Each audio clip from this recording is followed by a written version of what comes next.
የዛሬው መጽሐፍ በትክክለኛው መንገድ ተጉዘን ውጤታማ የምንሆንባቸው መንገዶች ያሳያል። ደራሲው ስቴቨን ሪ ኮቪ ይሰኛል። የመጽሐፉ ርዕስም The Seven Habits of Highly Effective People ይባላል። የመጀመሪያው ነጥብ ቢ ፕሮአክቲቭ የሚል ነው። ሁለት አይነት ሰዎች አሉ። የመጀመሪያዎቹ ሪአክቲቭ ናቸው፣ ሁለተኛዎቹ ፕሮአክቲቭ ናቸው። ሪአክቲቭ ማለት ሰርገኛ መጣ በርበሬ ቀንጥሱ የሆኑ ችግር ከመጣ በኋላ መፍትሄ ለማግኘት የሚጣደፉ ሲሆኑ፣ ሁለተኛ ላይ የምናገኛቸው ደግሞ ፕሮአክቲቭ የሆኑ ችግር ከመምጣቱ በፊት ራሳቸውን በእውቀት በክህሎት በአመለካከት በደንብ አድርገው የሚያሳድጉና የሚያበቁም ጭምር ናቸው። ሁለተኛው ወሳኝ ነጥብ ቢግን ዊዝ ዘ ኢንድ ኢን ማይንድ ይለናል። ነገ ላይ መድረስ የምንፈልግበትን ማሳካት የምንችላቸውን ዓላማዎች ዛሬ ላይ ወስነን ሀሳቦችን ጥርት አድርገን መጀመር መቻል ያስፈልገናል። ምክንያቱም የትኛውም እዚህ ምድር ላይ ያለ ለውጥ መነሻውም መጀመሪያውም ሀሳብ ስለሆነ። ሶስተኛው ወሳኝ ነጥብ ፑት ፈርስት ቲንግስ ፈርስት ይለናል። ቅድሚያ ለሚገባው ቅድሚያ መስጠት መቻል አለብን። ጠዋት ትኩስ ኃይል ውስጥ ሆነንና ማታ ኃይላችን ከደከመ በኋላ የምንሰራቸው ስራዎችም ተመሳሳይ ሊሆኑ አይችሉም። እነዚህንም ለመለየት አራት ኳድራንቶችን ያስቀምጣል። የመጀመሪያው ኳድራንት ውስጥ የሚገኙት አስቸኳይ እንዲሁም አስፈላጊ የሆኑ ሲሆኑ እነሱን አሁን አድርጋቸው ይለናል። ሁለተኛ ላይ የምናገኛቸው ደግሞ አስቸኳይ የሆኑ ግን አስፈላጊ ያልሆኑ ናቸው። እነሱ ደግሞ በሌሎች ሰዎች እንዲሰሩ አድርጋቸው ሲል ደራሲው ያስቀምጣል። ሶስተኛ ላይ የምናገኛቸው ደግሞ በጣም አስፈላጊ የሆኑ ግን ደግሞ አስቸኳይ ያልሆኑ ናቸው። እነሱን ደግሞ ጊዜ ሰጥተ እቅድ አውጥተ ልታደርጋቸው ትችላለህ ሲል ያስቀምጣል። አራተኛ ላይ የምናገኛቸው አስቸኳይም አስፈላጊም ያልሆኑ ናቸው።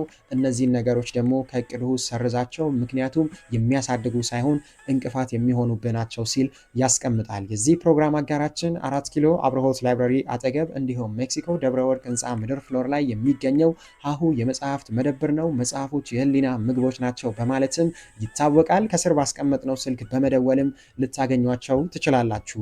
አራተኛው ወሳኝ ነጥብ ቲንክ ዊን ዊን የሚል ነው። በቡድን በምንሰራበት ጊዜ እኛ ተጠቅመን ሌላው የሚጎዳበት ሳይሆን ወይም ደግሞ ሌላው ተጠቅሞ እኛ የምንጎዳበት ሳይሆን እርስ በርስ የምንጠቀምበት፣ በጋራ የምንሰራበት፣ በጋራ ውጤትን የምናመጣበትም ሊሆን እንደሚችል ያስፈልጋል ሲል ያስቀምጥልናል። አምስተኛ ላይ የምናገኘው ሲክ ፈርስት ቱ አንደርስታንድ then to be understood የሚል ነጥብ ነው። ሰዎች እንዲረዱን ከፈለግን ቅድሚያ እንድንረዳቸው፣ እንዲያዳምጡን ከፈለግንም ቅድሚያ እናዳምጣቸው ሲል ያስቀምጣል። ከፊት ለፊቴ የምታዩትን ቁጥር በግራ በኩል ሆናችሁ ካያችሁት 6 ነው፣ በቀኝ በኩል ሆናችሁ ካያችሁት ደግሞ 9 ነው። በግራ በኩል ያለው ሰውዬ 6 ነው ብሎ ግግም ቢል፣ በቀኝ በኩል ያለው ሰውዬ ደግሞ 9 ነው ብሎ ግግም ቢል ውጤትን ማምጣት አይቻልም። አንዳቸው ግን በሌላኛቸው አቅጣጫ ዞረው ቢመለከቱትና እንደየ ሁኔታው የቁጥሩ ባህሪ እንደሚለዋወጥ ቢረዱት፣ በግራ በኩል ሲታይ ሌላ በቀኝ በኩል ሲታይም ሌላ እንደሆነ ቢገነዘቡት የተሻለ ውጤትን ማምጣት ስለሚያስፈልግም ነው ሲክ ፈርስት ቱ አንደርስታንድ ዘን ቱ ቢ አንደርስቱድ ሲል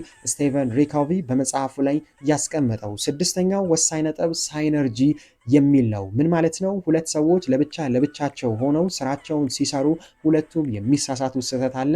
አንድ ላይ ሆነው ቢሰሩት ግን አንዳቸው የአንዳቸውን ስህተት ማረምና የተሻለ ውጤትን ማምጣት እንደሚችሉም አስቀምጦታል። ታዲያ በቡድን ስንሰራ ከምን አይነት ሰዎች ጋር እንስራ ካላችሁም ከኛ ዓላማ ጋር የሚሄዱ ግን ደግሞ ከኛ የተለየ ክህሎት ካላቸው ሰዎች ጋር መስራት መቻል ያስፈልጋል። የተለያዩ ሰዎች በዲጂታል ማርኬቲንግ ሊሰሩ ይፈልጋሉ። አንዳቸው ግራፊክስ ዲዛይነር፣ ሌላኛቸው ቪዲዮ ኤዲተር፣ ሌላኛቸው የማርኬቲንግ ባለሙያ፣ ሌላኛቸው ደግሞ የማኔጅመንት ባለሙያ ቢሆኑ የተለያየ ክህሎት ስላለ ያ ክህሎት አንድ ላይ ሲገጠም የተሻለ ውጤትን ማምጣት እንደሚቻልም ደራሲው ያስቀምጥልናል። ሰባተኛውን ነጥብ ከመናገሬ በፊት አንድ ታሪክን ልጨምርላችሁ።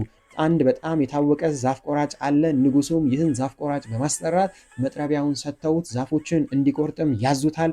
አንድ ዛፍ ሲቆርጥም 100 ብር ይከፈለዋል። በመጀመሪያው ቀን ይህ ሰውዬ 10 ዛፎችን በመቁረጥ 1000 ብር ይከፈለዋል። በሁለተኛው ቀን መጥቶ ሲቆርጥ ግን የቆረጠው 7 ብቻ ነው። በሶስተኛውም ቀን የቆረጠው 5 ብቻ ነው። ዛፎቹ በየዕለቱ ሲቀንሱበት ንጉሱ ጋር ይሄድና እንዲህ ሲል ይጠይቃቸዋል።